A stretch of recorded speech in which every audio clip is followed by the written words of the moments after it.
Bismillahirrahmanirrahim. Assalamualaikum warahmatullahi wabarakatuh.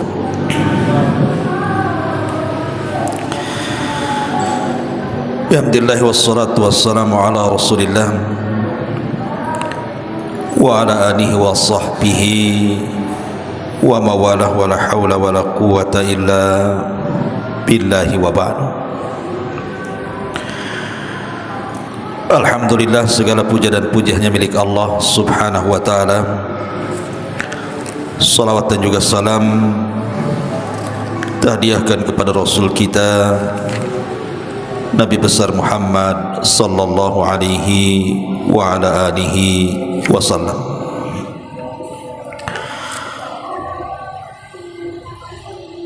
Alhamdulillah, di malam hari ini kembali kita bisa duduk untuk bertolabul ilmi.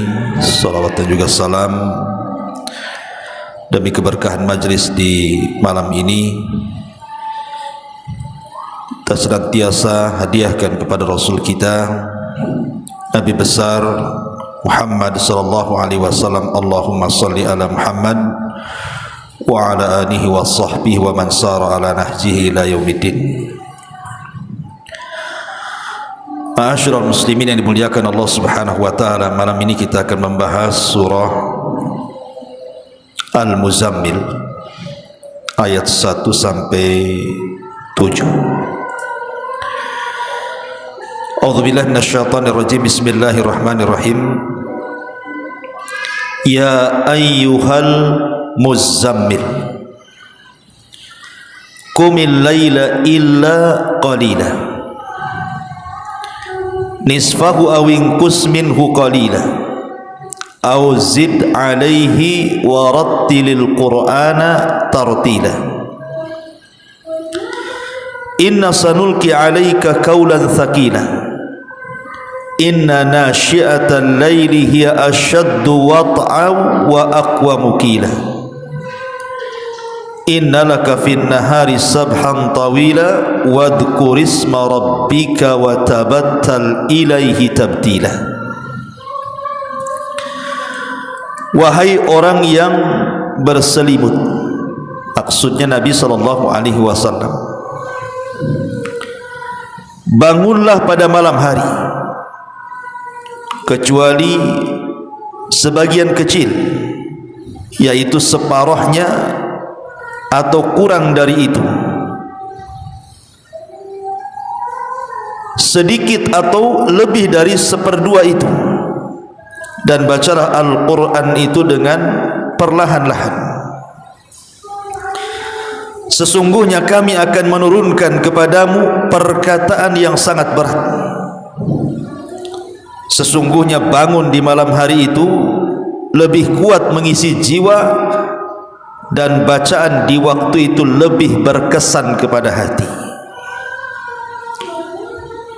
Sungguh bagimu pada siang hari amat sibuk dengan urusan-urusan yang panjang, dan sebutlah nama Tuhanmu dan beribadahlah kepadanya dengan sepenuh hati. Ma'asyiral muslimin yang dimuliakan Allah subhanahu wa ta'ala, surah Muzammil ini ada yang mengatakan bahwa dia adalah surat yang diturunkan termasuk daripada surat awal-awal. Karena surat yang pertama itu turun surah apa? Surah Al-Alaq ayat 1 sampai 5. Kemudian surat yang kedua turun surah Al-Mudaththir 1 sampai 5. Kemudian setelah surah Al-Mudaththir turun surah Nun wal qalami wa ma yasturun. Baru kemudian surat yang keempat yang turun inilah surah Al-Muzammil. Jadi surah Al-Muzammil ini surat keempat, karena setelah Al-Muzammil kemudian suratul Lahab, dan yang keenamnya baru turun surah Al-Fatihah. Baru kemudian surat-surat setelahnya sampai 30 juz. Dari sini kita tahu bahwa surah Muzammil ini surah awal-awal, karena dia di nomor urut keempat setelah Al-Alaq, Al-Mudaththir, surah Nun, kemudian Muzammil. Itu dari segi turunnya. Ma'asyiral muslimin yang dimuliakan Allah Subhanahu wa taala, surah Muzammil ini adalah teguran kepada Nabi sallallahu alaihi wasallam supaya Nabi sallallahu alaihi wasallam menghidupkan malam-malamnya dengan beribadah kepada Allah Azza wa Jalla. Karena Nabi ini akan menjadi seorang dai, seorang penyeru kebenaran kepada manusia, dan kekuatan seorang dai itu ada di malam hari. Kenapa demikian? Karena hidayah manusia itu ditentukan oleh Allah Subhanahu wa taala. Tentu dengan doa-doa kita supaya mereka menerima kebenaran. Dan doa yang paling mudah dipanjatkan dan diterima Allah Subhanahu wa taala adalah doa di sepertiga malam akhir. Kenapa demikian? Karena Allah turun di sepertiga malam akhir itu. Sebagaimana hadis yang ma'ruf, yanzilu rabbuna ila sama'id dunya fi kulli thuluthil lailil akhir wa dhalika kulla lailatin. Jadi Allah itu turun pada sepertiga malam akhir, dan itu setiap malam. Kemudian Allah Subhanahu wa taala akan mengatakan kepada hamba-hambanya, man yad'uni fa astajibalah, wa man yas'aluni fa u'tiyah, wa man yastaghfiruni fa aghfiralahu. Siapa yang berdoa, ku kabulkan. Siapa yang minta, ku beri permintaannya. Siapa yang minta ampun, ku ampuni dosa-dosanya. Setiap malam Allah menawarkan 3 perkara ini. Makanya kenapa Nabi SAW diperintah Allah untuk mendekatkan diri di malam hari? Karena itulah modal seorang dai, modal seorang thalabatul ilmi. Ma'asyiral muslimin yang dimuliakan Allah Subhanahu wa taala, di sini Allah Subhanahu wa taala katakan, ya ayyuhal muzammil, wahai orang yang berselimut. Maksudnya Nabi sallallahu alaihi wasallam, lihat bagaimana Allah memanggil Nabi kita. Tidak pernah dalam Quran ada panggilan ya Muhammad, tidak ada. Tetapi di Quran itu selalu panggilannya kepada Rasul mesti ya ayyuhan nabi, ya ayyuhar rasul, ya ayyuhal muddaththir, ya ayyuhal muzammil. Selalu dalam Quran itu, tidak ada langsung menyebut ya Muhammad. Beda dengan nabi-nabi yang lainnya, Allah Subhanahu wa taala menyebut namanya, ya Musa, ya Isa, ya Ibrahim, ya Daud. Selalu kita lewat dalam Quran itu Allah menyebut namanya langsung, dan ini sebuah kemuliaan. Allah Subhanahu wa taala tidak menyebut namanya, tapi menyebut gelarnya. Di sini Allah mengatakan ya ayyuhal muzammil qumil laila illa qalila. Bangunlah di malam hari, bangunlah di malam hari, kecuali sebagian kecil. Nisfahu awin qus minhu qalila aw zid alaihi wa rattilil qur'ana tartila. Jadi Nabi sallallahu alaihi wasallam disuruh untuk menghidupkan malam itu dengan 2 cara. Pertama, separuh tidur, separuh menghidupkan malam. Nisfahu artinya separuh tidur sampai separuh malam, kemudian dari separuh malam bangun sampai fajar. Nisfahu awin qus minhu qalilan aw zid. Allah mengatakan atau kau tambah, enggak apa-apa. Kalau ditambah dari separuh berarti menjadi 2/3. Karena malam itu kan dibagi 3, ada sepertiga malam awal, ada sepertiga malam tengah, ada sepertiga malam akhir. Dan malam itu dimulai dari terbenamnya matahari sampai terbit fajar. Berarti sepertiga malam awal dari maghrib ke isya, sepertiga malam tengah dari isya ke pertengahan malam, baru kemudian sepertiga malam akhir sampai fajar. Jadi Nabi SAW diperintahkan Allah untuk tidur separuh malam atau 2/3 malam. Karena di sini Allah mengatakan nisfahu awingkus minhu qalila au zid alaihi. Boleh kau tambah dari separuh itu menjadi sedikit lagi. Kata para ulama maksudnya Nabi SAW boleh tidur di waktu malam itu, menghabiskan waktunya separuh malam atau 2/3 malam. Baru setelah itu bangun. Berarti cara tidurnya Nabi SAW, habis isya tidur, kemudian jam 12 bangun, kemudian tidak tidur lagi sampai fajar, atau dilebihkan 2/3 mungkin sampai jam 2, baru kemudian setelahnya bangun sampai fajar. Itu cara tidur Nabi. Kalau cara tidur kita kan tidak, ya, memang tidurnya jam 11, bangunnya adzan subuh, yang bangun, yang tak bangun bablas. Di sini ma'asyiral muslimin yang dimuliakan Allah Azza wa Jalla, ketika turun surah Muzammil ini, maka Nabi SAW sejak itu tidak pernah nyenyak tidur. Walaupun tidur, yang tidur itu matanya saja, hatinya tidak tidur. Surah Muzammil ini memang agak aneh, unik gitu ya, karena satu-satunya surat di mana akhir daripada surat menghapus awalnya. Jadi akhir surat ini menghapus hukum awalnya. Hukum awalnya mengatakan qumil laila, ini perintah. Dan dalam bahasa usul, al-amru tufidul wujub.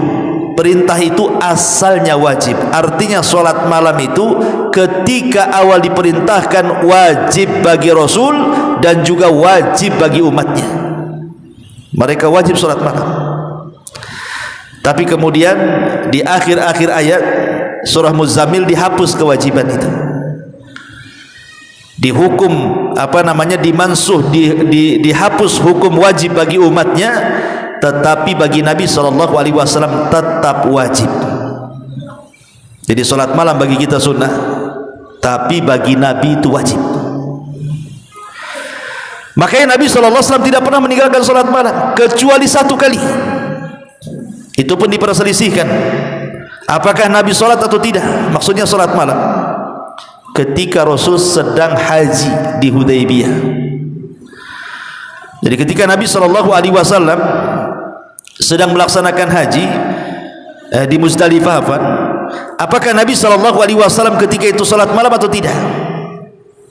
Walaupun pada hukum asalnya tentu Rasul sholat malam, tapi selama hayatnya Rasul tidak pernah meninggalkan solat malam, karena bagi dia solat malam itu wajib masalahnya.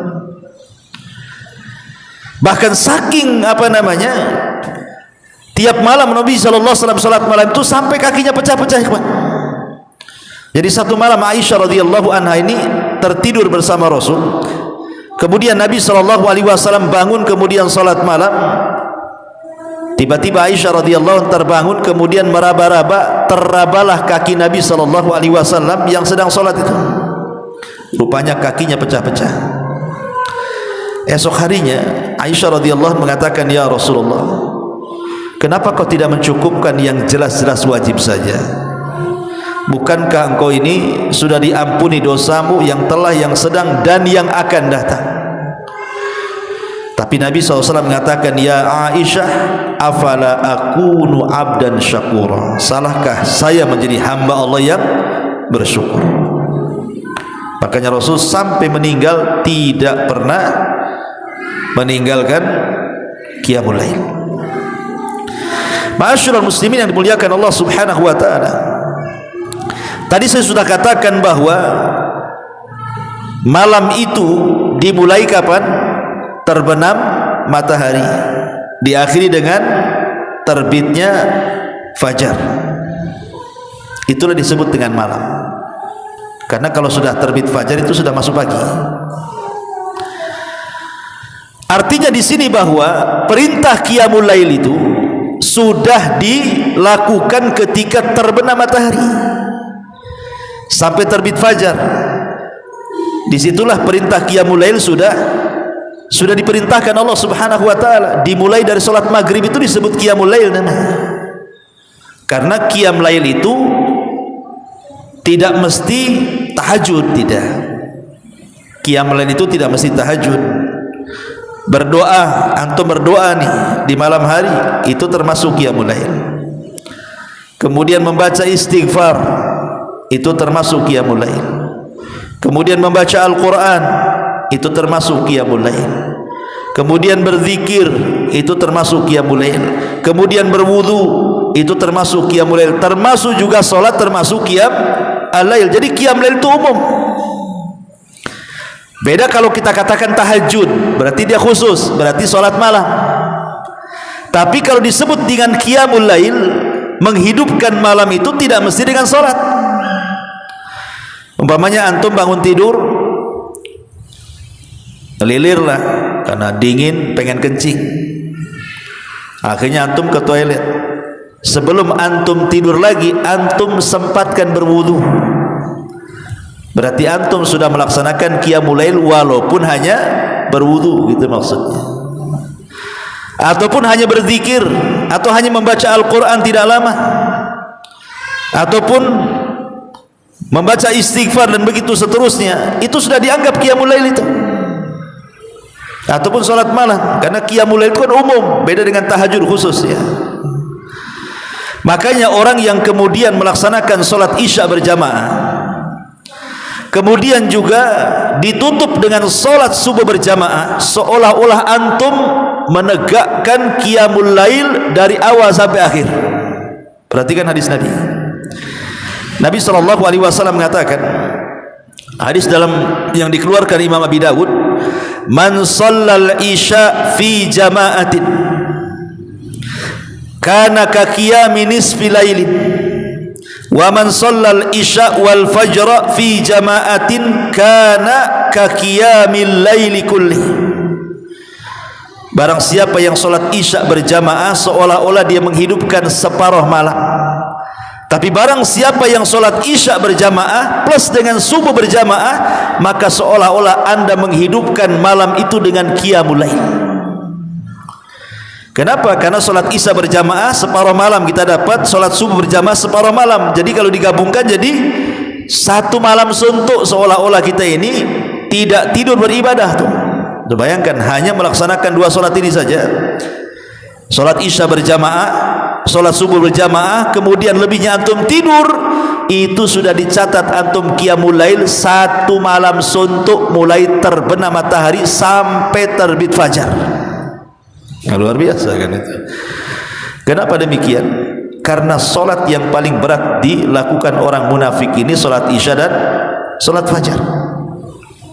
Nabi SAW mengatakan, inna athqala salatin alal munafikin salatul isya wa salatul fajri.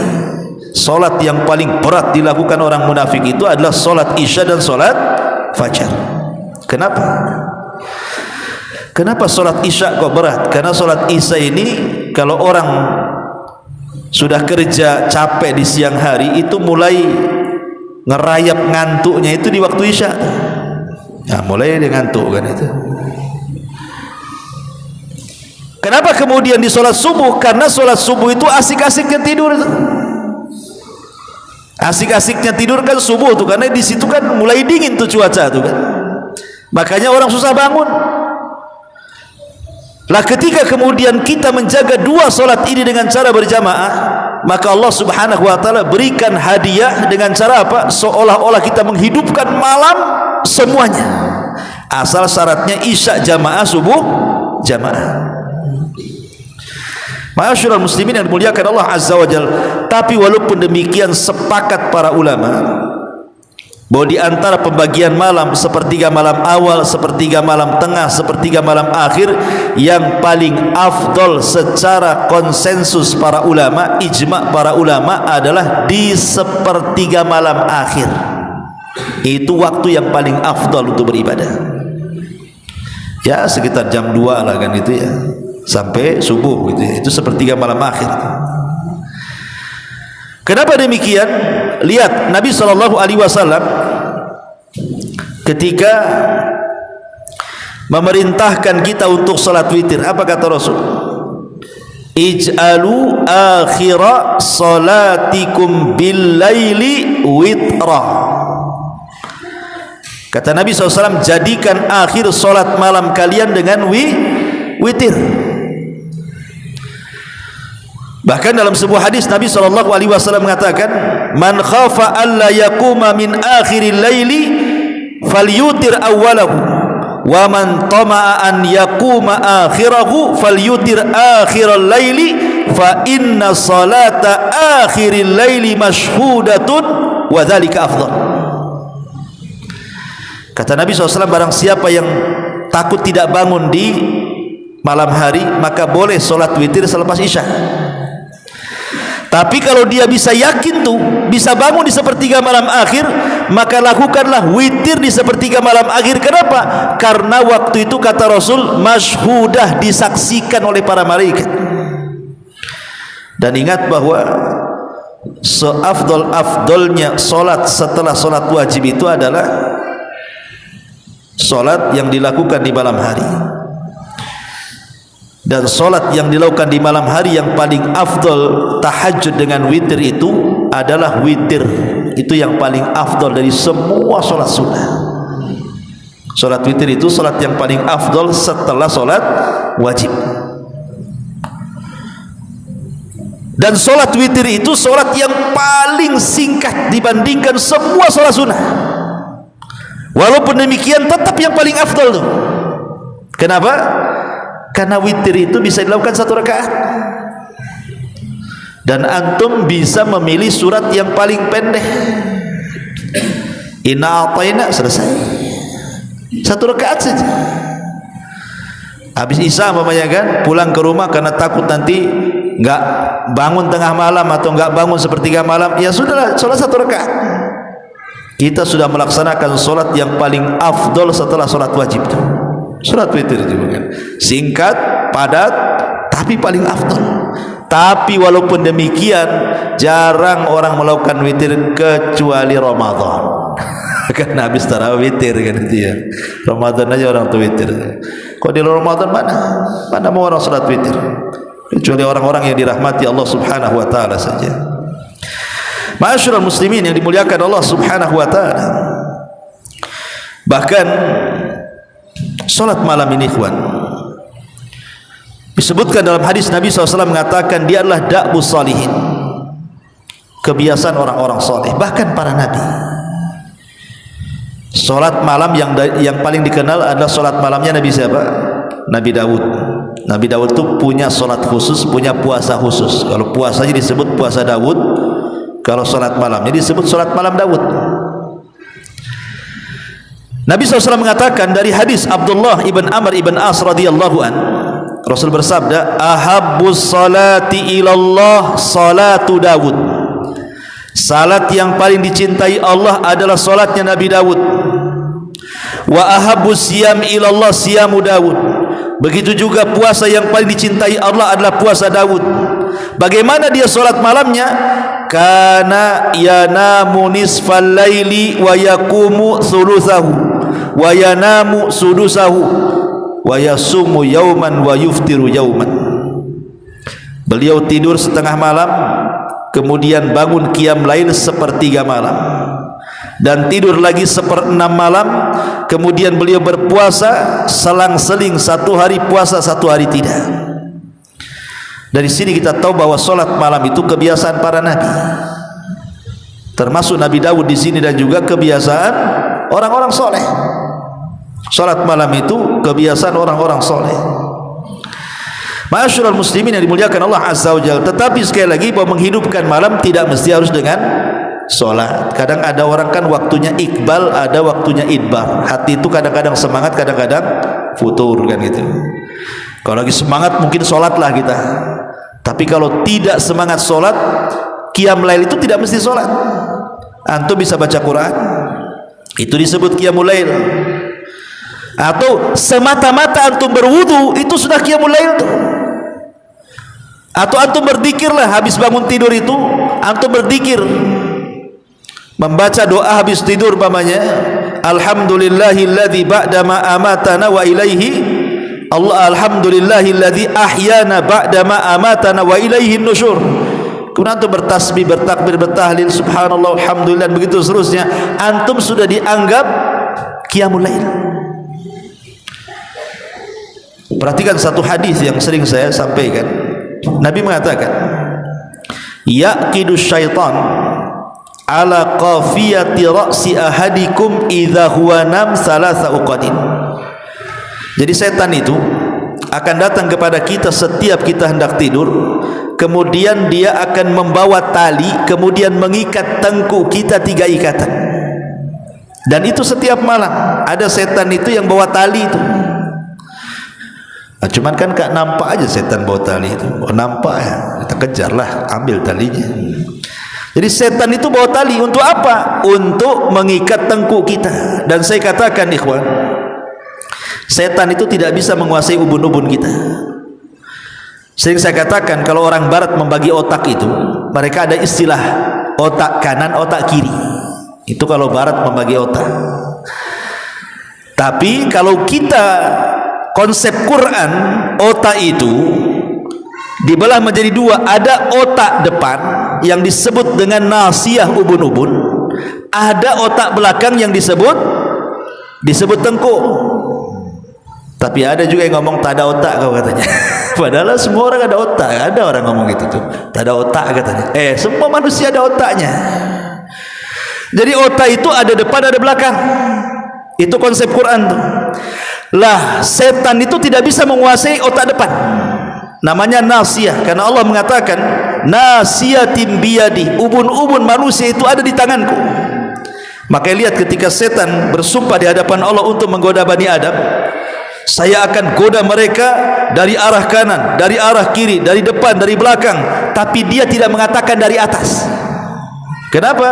Karena ubun-ubun tidak bisa dikuasai setan. Setan itu hanya bisa menguasai tengkuk kita. Dari belakang dia enggak gentle dia main belakang dia mengikat belakang aja dia. Diikat tuh.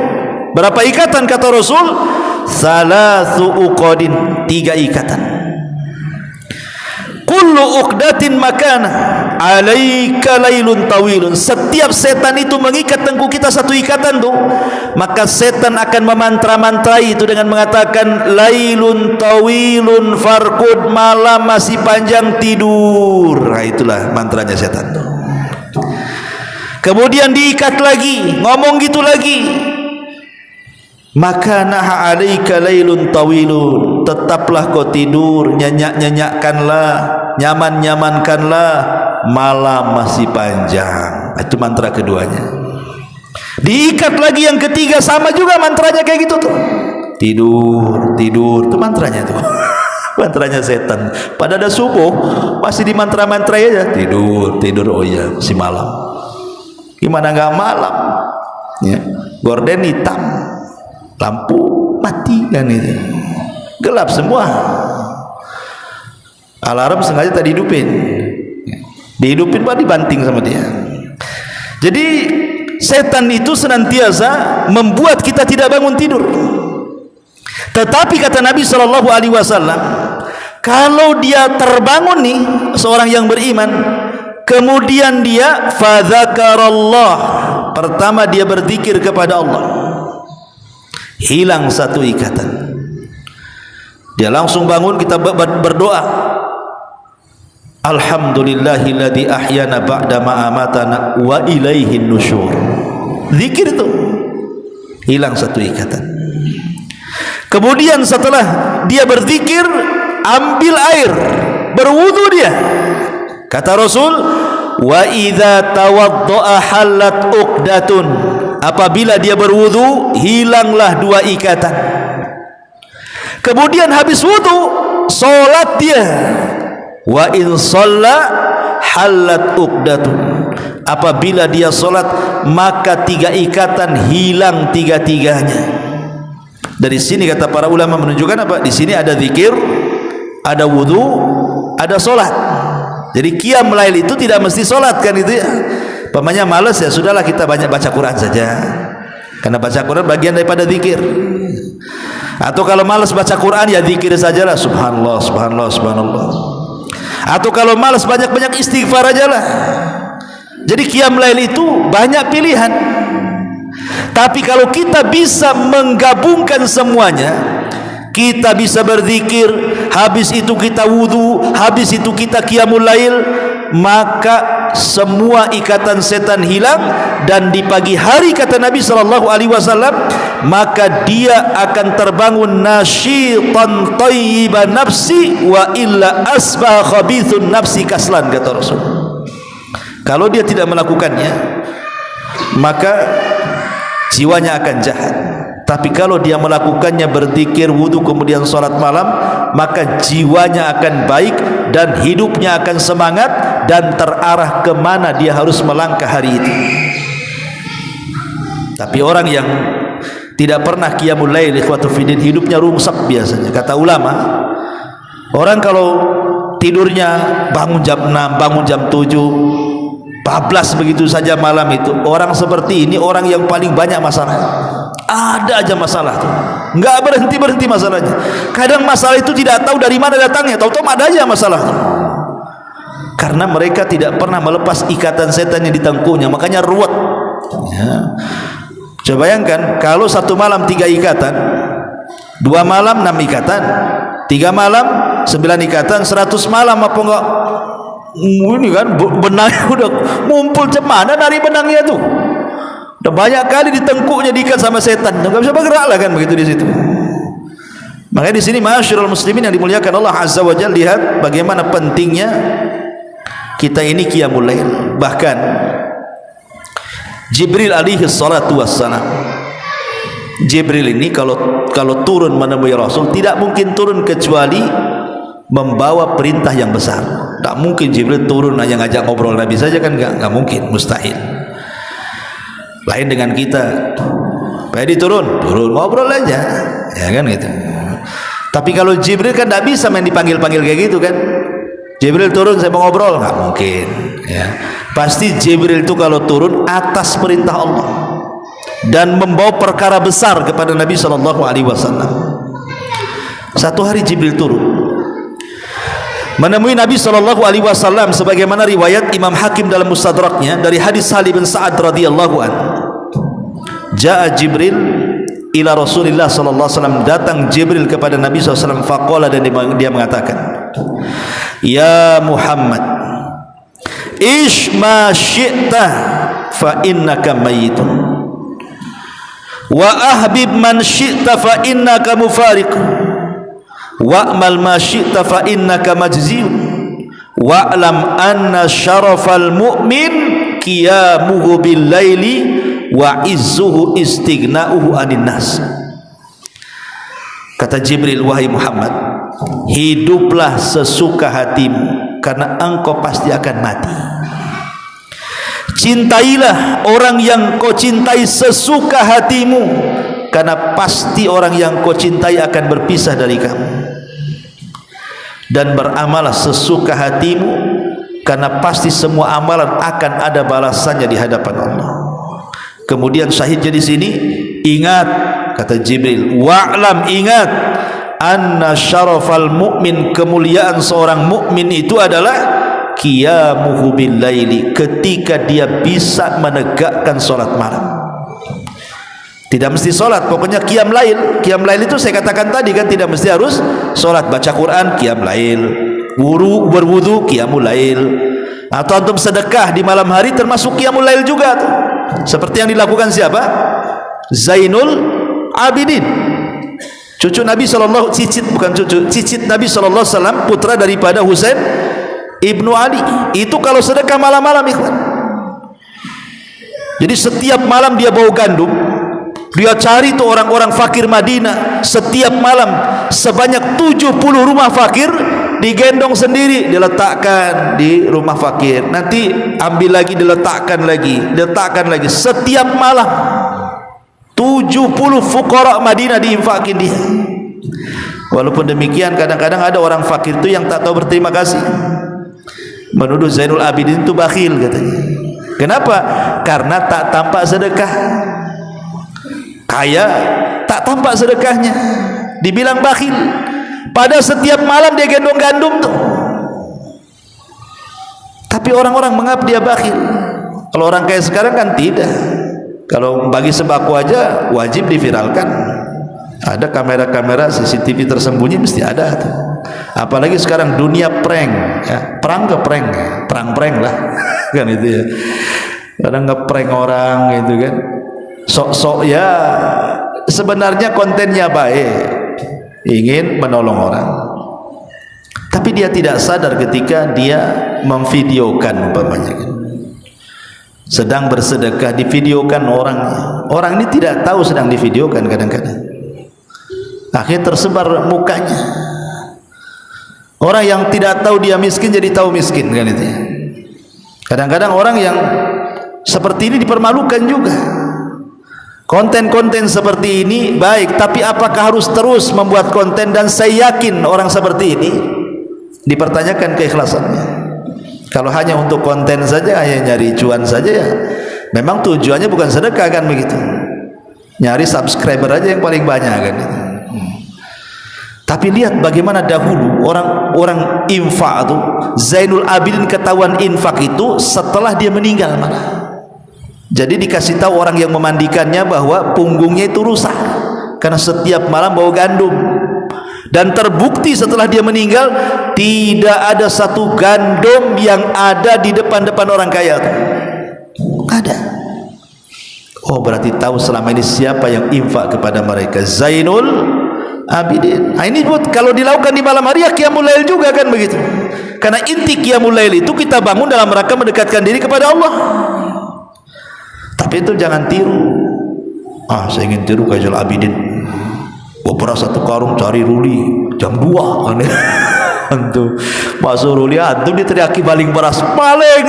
Padahal itu sedekah tuh kan. Ya sekarang nggak usah, nggak perlu gitu-gitu. Sekarang ini sudah ada SMS banking. Ya, transfer saja. Pengemis-kemis saya punya iPad sekarang. Ya mungkin nanti ke depannya itu nggak ada lagi orang ngemis-ngemis pakai tangan tuh. Langsung dia ngasih nomor rekeningnya. Tolong kirimkan itu ya. Makin maju sekarang ini.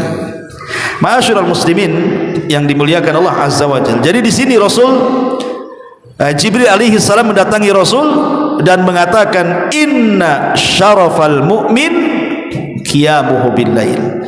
Sesungguhnya kemuliaan seorang mukmin itu ketika dia bisa menegakkan malam dengan beribadah kepada Allah Subhanahu wa taala. Ma'asyiral muslimin yang dimuliakan Allah Subhanahu wa taala. Dahulu kita akan masuk ke kisah-kisah sekarang. Dahulu ada seorang budak perempuan milik Al-Hasan ibn Saleh ibn Huyai. Jadi ada orang soleh di zaman salaf namanya Al-Hasan ibn Saleh ibn Huyai. Itu punya jariyah, punya budak perempuan. Budak perempuan ini selalu membangunkan tuannya. Kalau sudah datang sepertiga malam akhir, dibangunkan itu tuan-tuannya itu, keluarga tuannya, suruh sholat malam. Dan memang keluarganya Al-Hasan ibn Saleh ini semua istrinya, dia, anak-anaknya sholat malam. Dan yang membangunkan ini biasanya budak wanitanya ini. Ya, nanti kalau sudah semua tuan-tuannya sholat, baru dia sholat. Entah kepepet ekonomi Al-Hasan ibn Saleh ini, akhirnya dijualah budak wanita ini. Padahal itu sebagai alarm dia kan itu, yang selalu membangunkan tiap malam kan budaknya tuh. Dijual nih budak ini, dijual kepada keluarga yang tidak pernah sholat malam. Ya sholat subuh tapi tidak pernah sholat malam. Jadi budak ini selalu seperti karena kebiasaannya di keluarga Al-Hasan ibn Saleh ini, kalau datang sepertiga malam maka dia menggedor pintu kamar tuannya. Wahai tuan bangun, waktunya sholat. Wahai tuan bangun, waktunya sholat. Jadi di keluarga baru ini dia selalu membangunkan, tapi tidak ada satupun yang bangun. Tidak ada satupun yang bangun. Kemudian ditanya, apa kalian tidak pernah sholat malam? Iya, kami tidak pernah sholat malam, kami cukupkan dengan subuh saja katanya. Dari situ dia menangis. Kemudian mencela dirinya. Dia datang kepada majikannya yang pertama namanya Hasan ibn Saleh itu dan mengatakan, kenapa engkau jual kepada ila qaumin su, katanya, Kenapa kau jual kepada keluarga yang jelek akhlaknya, katanya. Kata Hasan Ibnu Saleh, kenapa emangnya? Hum la yusalluna bil lail. Mereka tidak pernah sholat malam. Bayangkan orang dulu, orang enggak sholat malam itu dibilang keluarga jelek. Orang dulu gitu ya. Orang salaf itu kalau tidak sholat malam dibilang keluarga jelek tuh. Kalau sekarang kira-kira apa sebutannya? Sekarang masih untung lah sholat subuh tuh, masih dibilang baik tuh. Baik orang itu, kenapa? Masih nampak subuh. Kalau sekarang ini turun derajatnya, yang penting subuh nampak dah baik kan itu. Tapi lihat ulama dulu, subhanallah ya. Ma'asyiral muslimin yang dimuliakan Allah azza wa jalla, Abu Hurairah radhiyallahu an dikisahkan kana yaqumu thulutsal laili wa taqumu imra'atahu thulutsal laili idza nama hadza qama hadza fayuhyuna al-laila jami'a. Abu Hurairah ini dia bangun duluan, kemudian sholat sepertiga malam. Setelah kemudian dia selesai sholat, dia bangunkan istrinya, kau sekarang gantian sholat, katanya. Nanti setelah kemudian istrinya sholat selesai, maka Abu Hurairah dengan istrinya sholat bareng-bareng. Itulah kebiasaan Abu Hurairah radhiyallahu anhu. Makanya Rasul mengatakan apa? Rahimallahu rajulan, kata Rasul, rahimallahu rajulan, semoga Allah merahmati seseorang, katanya, qama minal laili wa aiqadha ahla, dia bangun tengah malam, kemudian dia bangunkan istrinya. Kalau tidak bangun, dia ambil air diperciki wajahnya, bangun. Wa rahimallahu imra'atan, begitu juga Allah rahmati seorang wanita, qamat minal laili wa aiqadat zaujaha, dia bangun di tengah malam, dia bangunkan suaminya. Kalau tak mau bangun, dia ambil air diperciki di wajahnya, bangun. Lihat, Allah mengatakan apa? Rasul mengatakan apa? Dua-duanya dirahmati Allah. Ini kalau suami istri seperti ini kan asik tuh ya, dua-duanya dimantau. Ini enggak. Ini kalau antum diperciki air sama istri lagi tidur, wah, mungkin istri merciki satu kobokan, antum pula banjur dia satu ember. Dibalas kan itu, apa-apaan ini kan itu, ngantuk dibangunin, karena kita tidak terbiasa sholat malam. Kalau terbangun malam itu kayaknya sayang, sayang tidur lagi, gitu. Jadi dalilnya sayang 2 jam lagi tidur lagi kan gitu ya. Mau mepet subuh aja dibilang sayang. Masyaallah muslimin yang dimuliakan Allah azza wa jalla. Kemudian juga dikatakan oleh Hasan Al-Basri rahimahullah, seorang alim min ulama'i tabi'in. Jadi dikatakan kepada Hasan Al-Basri itu, ma balu al-mutahajjidina min ahsanin nasi wujuhan. Ya Imam, kenapa ya orang-orang ahli tahajud itu wajahnya kok bersinar, bersih, gak pernah kusut, kayaknya gak ada masalah gitu kan. Kenapa ya bercahaya wajah orang-orang yang ahli tahajud itu? Lihat jawaban Hasan Al-Basri, kata dia, li'annahum khalau birrahman fa'albasahum nuran min nurihi. Karena orang yang tahajud itu mereka sedang berkhalwat, bersendirian dengan Allah, maka Allah pakaikan kepada mereka baju cahaya dari cahayanya. Makanya lihat orang-orang yang suka tahajud itu bersih wajahnya. Ma'asyiral muslimin yang dimuliakan Allah subhanahu wa ta'ala, intinya bahwa sudah isya ya, malam hari itu di sini dikatakan apa namanya, inna nasyiatal laili hiya asyaddu wat'an wa aqwa mukila, sesungguhnya bangun malam itu lebih kuat mengisi jiwa dan bacaan Al-Quran lebih berkesan. Kenapa demikian? Karena malam itu biasanya ya, orang kalau bangun di tengah malam kemudian ibadah, dipastikan orang itu ikhlas. Mau ria sama siapa? Kecuali antum sholat malam di live di IG, lain ceritanya kan. Tapi kalau sholat malam saja dipastikan dia ikhlas. Makanya Tamim ibn Aus Ad-Dari itu kan dikenal sholat malam tuh. Dikatakan, ya Tamim, kaifa sholatuka bilail? Macam mana solatmu di malam hari? Kok kamu kuat ya solat tiap hari, kok solat malam? Marah Tamim dan mengatakan, seandainya aku melaksanakan solat 1 rakaat katanya, dan aku tidak ceritakan kepada siapapun, lebih baik dibandingkan aku solat 1000 rakaat habis itu aku ceritakan kepada kalian katanya. Aku tidak akan cerita katanya. Nah, itulah keikhlasan ulama salaf. Subhanallah bihamdika asyhadu an la ilaha illa anta astaghfiruka wa atubu ilaik. Allahu ta'ala. Assalamualaikum warahmatullahi wabarakatuh.